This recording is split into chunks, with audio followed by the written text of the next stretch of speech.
Live from the ABC7 Broadcast Center, this is ABC7 News at 6 on your side.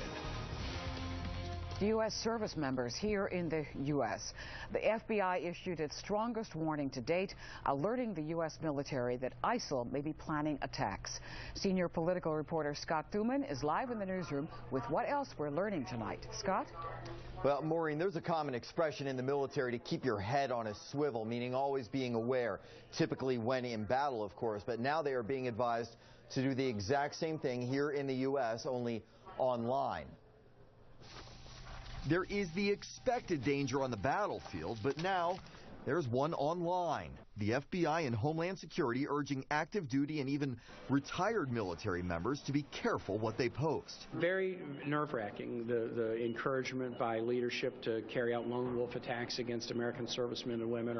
Senator Tim Kaine sits on the Armed Services Committee. It should raise an additional level of concern about ISIL. This is just one more reason that Congress should not delay any longer the process of debating the ISIL threat and authorizing appropriate action against them.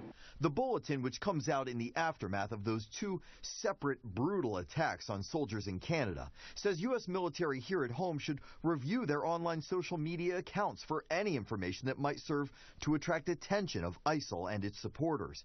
In other words, change your behavior because we believe it can potentially put you in harm's way. Like overtly showing one's military involvement, assignments, where they might live or frequent.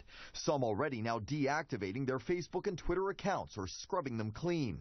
The FBI's warning more serious upon learning ISIL is actively looking for sympathizers in the U.S. willing to go after those in uniform. That's how ISIS finds people that they potentially target.